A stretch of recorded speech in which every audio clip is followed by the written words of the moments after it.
Recent గా మీరు అయినటువంటి భేటీ గురించి ఏమైనా క్వశ్చన్స్ అడిగారా? దాని గురించి ఏమైనా చెప్పారా మీరు?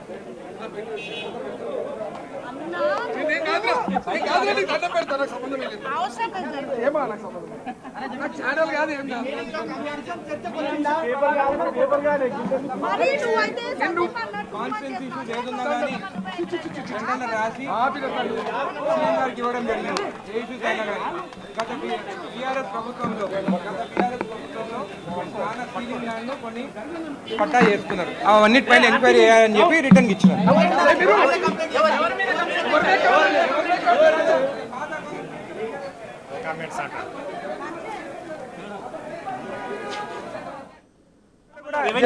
జడ్చర్ల ఇష్యూస్ గురించి ఉదండపూర్ రిజర్వాయర్ కి రేట్ ఇంక్రీజ్ చేయాలి రైతులకు అని చెప్పి మాట్లాడడం జరిగింది.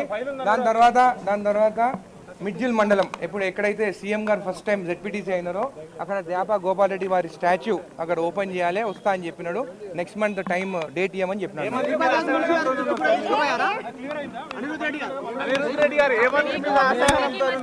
నా జీవితంలో నాకున్నది ఒక కొడుకు, ఆ కొడుకు మీద ఒట్టేసి చెప్తున్నా, నేను ఎప్పుడు కానీ గవర్నమెంట్ ఫైల్ కానీ ఎప్పుడు నేను బ్రోకరేజ్ చేయలేదు, ఎక్కడికి ఫైల్ గురించి నేను పోలేదు, అది తప్పు వాస్తవాలు అని చెప్తాను.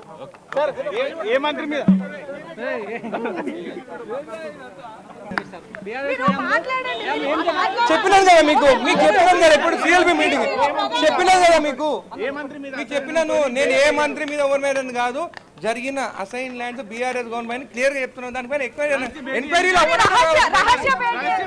రహస్య భేటీ కాదు అది.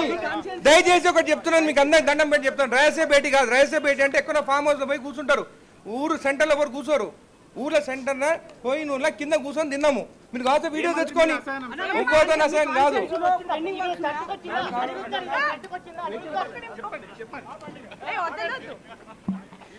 సో మాట్లాడించేటటువంటి ప్రయత్నం చేస్తే కూడా అనిరుద్ రెడ్డి మాట్లాడడం లేదు.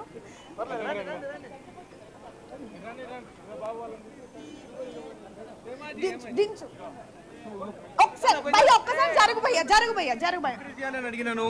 దాని తర్వాత గత బీఆర్ఎస్ గవర్నమెంట్ లో కొన్ని వందల ఎకరాలు నా కాన్స్టిట్యున్సీన అసైన్డ్ ల్యాండ్స్ అంటే సీలింగ్ ల్యాండ్స్ డిక్లేర్ చేసి పట్టాలు చేసుకున్నారు. దానిపైన క్లియర్ గా ఎంక్వైరీ చేయాలని చెప్పినాను. ప్రధానంగా ఒక మంత్రికి వ్యతిరేకంగా ఈ భేటీ పెట్టారనే వార్తలు వస్తున్నాయి, దాని మీద మీ స్పందన ఏంటి? నేను పేరు ఎవరు చెప్పలేదు. ఎంక్వైరీ చేస్తే ఎంక్వైరీలో ఎవరున్నారు అనేది, బీఆర్ఎస్ ప్రభుత్వంలో ఎవరున్నారు అనేది, ఎవరిపైన రిజిస్ట్రేషన్ అనేది అన్ని బయటపడతాయి.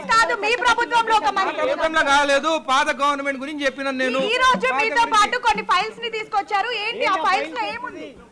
నా కాన్స్టిట్యున్సీ ఇష్యూస్ ఉన్నాయి.